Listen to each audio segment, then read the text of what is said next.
آپ دیندار بنو. اگر کوئی دیندار نما شخص کوئی غلط کام کرتا ہے اس کی وجہ سے آپ کو دین چھوڑنے کا حق نہیں ہے کہ جناب فلاں نمازی تھا اس نے چوری کر دی, اس نماز کا فائدہ کیا؟ فلاں کی داڑھی تھی, سر پہ ٹوپی تھی, تو اتنے لوگوں کو ٹوپی پہنا کے چلا گیا, تو کہا پھر اب ٹوپی رکھنے کا فائدہ کیا, عبادت کرنے کا فائدہ کیا؟ چوتھے امام یہ حکیم اہل بیت کس طرح سے انہوں نے نسل تشیع کی تربیت کی ہے. معصوم فرماتے ہیں 4 چیزیں دنیا میں ایسی ہیں ان کے پیچھے نہ جانا تجھے کبھی ملیں گی نہیں. 4 چیزیں اس کے پیچھے نہ جانا تجھے کبھی نہیں ملیں گی. حالانکہ ان 4 چیزوں کی تجھے سخت ضرورت بھی ہے لیکن پیچھے جاؤ گے تجھے ملیں گی نہیں. پہلی چیز لا عالما یستعمل علمہ, فرمایا کبھی بھی ایسا عالم نہ ڈھونڈنا یہ توقع کر کے کہ وہ 100% جو کہتا ہے اس پہ عمل کرتا ہے. ایسا نہ مولوی تجھے ملے گا نہ ایسا تجھے عالم ملے گا. اگر کوئی ملے گا تو وہ امام معصوم ہے, کیونکہ ہر بندہ جائز الخطا ہے کہ فلاں پیش امام کے پیچھے ہم تو نماز نہیں پڑھتے, ہم نے اسے یہ دیکھ لیا. ہمارے استاد کہتے تھے کہ بہت پہلے, آج سے 40-50 سال پہلے کا محلے کا ایک بڑا عابد بندہ, متقی بندہ, ایک پیش امام صاحب جو بہت زیادہ عبادت میں عرفان میں مشہور تھے کہ پورا محلہ اس کے پیچھے نماز پڑھتا تھا. لیکن دیکھا یہ بندہ مسجد میں آتا ہے, چھت پہ جا کے نماز پڑھتا ہے, مولوی صاحب کے پیچھے نماز نہیں پڑھتا. کسی نے جا کے پوچھا کیوں نہیں پڑھا؟ کہ چھوڑ دیجیے ہمارے اپنے معاملات ہیں. کہ جناب نماز جماعت کا ثواب, پوری صف کھڑی, آپ پیچھے کیوں نہیں آتے؟ اب پرانے زمانے کی سوچ بتا رہا ہوں کہ مولوی کو کیسا ہونا چاہیے, لوگوں کی سوچیں دیکھیں. تو کہہ رہے ہیں ہم نے ان کو کسی کے گھر پہ دیکھا تھا, یہ بڑے مرغے اور چرغے کھا رہے تھے. اب مولوی ہوتے ہوئے مرغے کھانا, کہ یہ تو عادل نہیں ہے, ان کو تو کھانا وہی کھانا چاہیے جو ہم نے سنا امیر المومنین ابلے ہوئے کدو کھاتے تھے, سوکھی ہوئی روٹی کھاتے تھے. چھٹے امام فرماتے ہیں کبھی بھی ایسے عالم کی تلاش میں نہ نکلنا جس سے تم یہ توقع رکھو کہ 100% یہ جو کہتا ہے اس پہ کیا کرتا ہے, عمل کرتا ہے.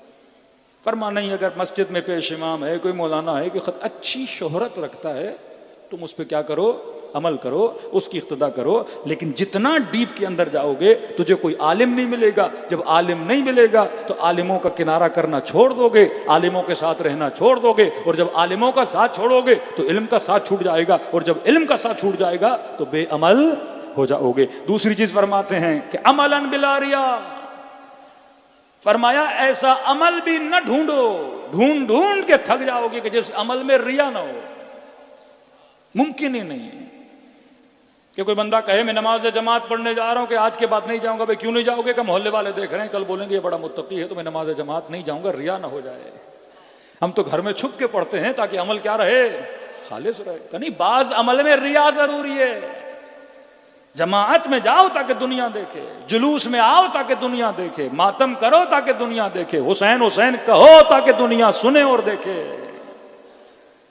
فرمایا عملاً بلا ریا نہیں ہو سکتا. ایک بندہ روٹین سے نماز شب پڑھتا ہے, آج رات کسی نے اس کو اپنے گھر پہ دعوت دی, کھانا تھا, اب نماز شب کا وقت ہوا, اب ذہن میں شیطان وسوسہ لائے گا, جناب ابھی نماز شب پڑھو گے, یہ سمجھیں گے بڑا متقی ہے, بڑا پرہیزگار ہے, تو لہٰذا نماز شب پڑھنے کی ضرورت نہیں ہے. فرمایا نہیں, ایسا عمل ہے ہی نہیں. تمہاری نیت یہ ہونی چاہیے کہ میں ریاکاری نہیں کر رہا, لیکن اگر اس عمل سے ریا نکل رہا ہے, لوگوں کی نظر میں وہ عمل آ رہا ہے, اس عمل کو کرنے میں کوئی وجہ نہیں ہے. تیسری چیز فرمایا تعامن بلا شبہ, ایسی غذا کی تلاش میں نکلو جس میں کوئی شبہ نہ ہو. وہ غذا تجھے ملنے والی نہیں ہے. کسی کے گھر میں گئے, اس نے مرغا رکھا ہے, اس نے کوئی گوشت رکھا ہے, اب آپ سوچنا شروع ہو گئے یہ گوشت جس دکان سے لیا تھا اس نے اللہ اکبر پڑھا تھا کہ نہیں, اس نے چھری صحیح سے چلائی تھی کہ نہیں. فرمایا ان سوچوں میں جاؤ گے تو گوشت سے بھی جاؤ گے اور بھوک مر جاؤ گے, کھانے سے بھی چلے جاؤ گے. تو فرمایا اتنی ڈیپ میں نہیں جانا. ہاں جس کے گھر جا رہے ہو دیکھا کرو فرد متدین ہے کہ نہیں, کمائی اس کی اچھی ہے کہ نہیں. لیکن اگر مشہور زمانہ ہے کہ جناب راشی ہیں, جناب فاسق ہیں, جناب فاجر ہیں, ان کی کمائی اچھی نہیں ہے, اس کے گھر میں کھانا کھانا کیا ہے, حرام ہے. لیکن عام سا مومن ہے, آپ کو پتا ہے رزق حلال کماتا ہے, اب اس میں اتنی جستجو اور تحقیق کرنے کی ضرورت نہیں ہے. صلوات پڑھے محمد و آل محمد پر. آخری چیز فرمایا صدیقاً بلا عیب, ڈھونڈ ڈھونڈ کے تھک جاؤ گے لیکن کبھی ایسا دوست تجھے نہیں ملے گا جو دوست بغیر عیب کے ہو. ہاں ہر بندے میں عیب ہیں، کسی میں غصہ زیادہ، کسی میں تھوڑی بہت عیب ہیں۔ اب مولا فرماتے ہیں ایسی دوست کی تلاش میں نکلو کہ مجھے ایسا دوست چاہیے جس میں کوئی عیب ہو ہی نہیں۔ فرماتے ہیں اکیلے رہنے سے اچھا ہے کسی صالح بندے کو اپنا دوست بنا دو۔ اب ہر بندے میں عیب ہیں، 2 عیب تمہارے اندر ہیں، 2 اس کے اندر، لیکن کسی فاسق کو نہ بنانا، فاجر کو نہ بنانا۔ جسے بھی دوست بناتے ہو یہ توقع نہ رکھا کرو کہ اس کے اندر کوئی عیب نہیں ہے، یا اس کی ذاتی زندگی کے اندر نہ جھانکا کرو کہ آج میرے ساتھ تھا، کل کہاں گیا تھا، رات کہاں گزاری تھی۔ تمہیں جاسوسیاں کرنے کی ضرورت نہیں ہے، بس اگر معاشرے میں مسجد میں آنے والا ہے، نمازی ہے۔ ماسو فرماتے ہیں 2 چیزیں دیکھا کرو۔ مولا کون سی چیز؟ فرمایا ایک دیکھا کرو وفائے عہد کرتا ہے کہ نہیں، زبان کا سچا ہے کہ نہیں، امانت دار ہے کہ نہیں۔ اگر یہ 2 خصوصیتیں اس کے اندر ہے، یہ اس قابل ہے کہ اسے کیا بنایا جائے، دوست بنایا جائے۔ ہمارے مولانا کہتے ہیں کہ جوان تنظیمی جوان تھے، ایک جوان مسجد میں نماز پڑھنے آ رہا تھا، تو اسے کہا جناب آپ مسجد میں نہیں آتے، آپ جلوس میں نہیں آتے، آپ دفاع مقدس کے جلوس میں نہیں آتے، ہم مرکزی پروگرامز کرتے ہیں، آپ یہاں پہ نہیں آتے۔ اس نے کہا بھائی ان پروگراموں مجھے جانا پسند نہیں ہے، میں نہ دفاع مقدس میں آتا ہوں، نہ دھرنوں میں آتا ہوں، نہ کیا کبھی کبھی نماز پڑھنے آتا ہوں۔ تو کہا کہ پھر کیا ہوا؟ ہم نے کہا بھائی اس کی ضرورت نہیں ہے، ایسا جوان ہماری محفل میں آ کے کیا کرے گا؟ عالم نے کہا اسی کو تو لاؤ محفل میں، اگر یہ تمہیں جھوٹ بولتا کہ مجھے پسند ہے تو برا تھا، اس نے تجھے کیا بتایا؟ سچ بتایا کہ جناب ایسی جگہوں پہ میں نہیں جاتا، مطلب زبان کا کیا ہے؟ سچا ہے۔ اس بندے کو اس محفل میں لاؤ، پھر آہستہ آہستہ اس کے اندر دین کی محبت کو پیدا کرو۔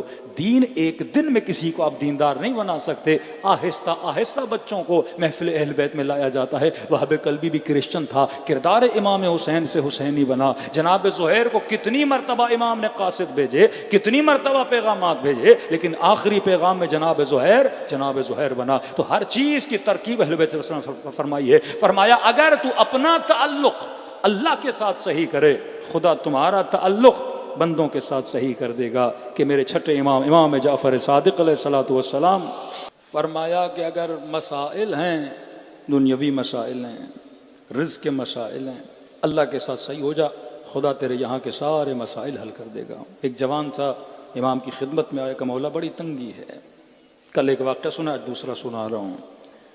امام نے اس کے لیے دعا کی۔ یہ جوان باہر نکلا، اس نے دیکھا گلی کے اندر ایک انگوٹھی پڑی ہے، بڑی قیمتی انگوٹھی ہے۔ سیدھا گیا انگوٹھی بیچنے والوں کی بازار میں، قیمت کروائی۔ انہوں نے کہا جناب یہ تو بہت زیادہ مہنگی انگوٹھی ہے، بہت زیادہ مہنگی ہے۔ کس کی ہے؟ کہ میرے نہیں ہے، راستے سے ملی ہے، میں بھی ڈھونڈ رہا ہوں۔ تو انہوں نے کہا ہمیں پتا ہے یہ مہنگی انگوٹھیاں فلاں یہودی ہے وہ پہنا کرتا ہے، شاید اس کی انگوٹھی ہو۔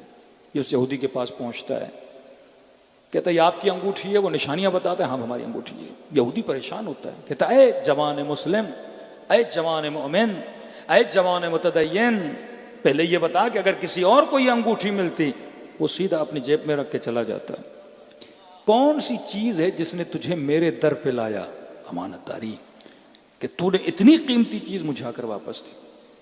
اس نے مسکرا کر کہا کہ یہودی، قیامت کے دن تجھے بھی اٹھایا جائے گا، مجھے بھی اٹھایا جائے گا، تو اپنے نبی کے ساتھ اٹھایا جائے گا، میں اپنے نبی کے ساتھ اٹھایا جاؤں گا۔ اب یہاں پہ موسیٰ بیٹھے ہیں، یہاں پہ حضرت رسول بیٹھے ہیں، اور یہاں تو بیٹھا ہے، یہاں میں بیٹھا ہوں۔ تو وہاں پہ رسول کے سامنے رسول مجھ سے پوچھیں گے کہ تم میری امت کا ماننے والا تھا، تم نے مجھے موسیٰ کی امت کے سامنے کیا کر دیا؟ شرمندہ کر دیا۔ کہ میں برائی اس لیے نہیں کرتا کہ قیامت کے دن رسول خدا میرے عمل کی وجہ سے کبھی شرمندہ نہ ہوں۔ آج ہم کس امام کے ماننے والے ہیں؟ حضرت حجت امام زمانہ سلام اللہ علیہ، صلوات پڑھے مولا کی شان پر۔ تو ہم نے کس کو سرخرو کرنا ہے؟ اس جوان نے امام زمانہ کو سرخرو کرنا ہے۔ فرمایا اپنا اور اللہ کے درمیان تعلق صحیح کر، خدا لوگوں کے درمیان تعلق صحیح کر۔ دوسری چیز نہج البلاغہ، مولا فرماتے ہیں جس نے اپنی آخرت کو صحیح کیا خدا اس کی دنیا کو صحیح کر دے گا۔ ہر کام کرنے سے پہلے یہ سوچو کہ میری آخرت تو کہیں خراب نہیں ہو رہی، اور اگر تم نے یہ فکر رکھی تو خدا تمہاری دنیا کو صحیح کر دے گا۔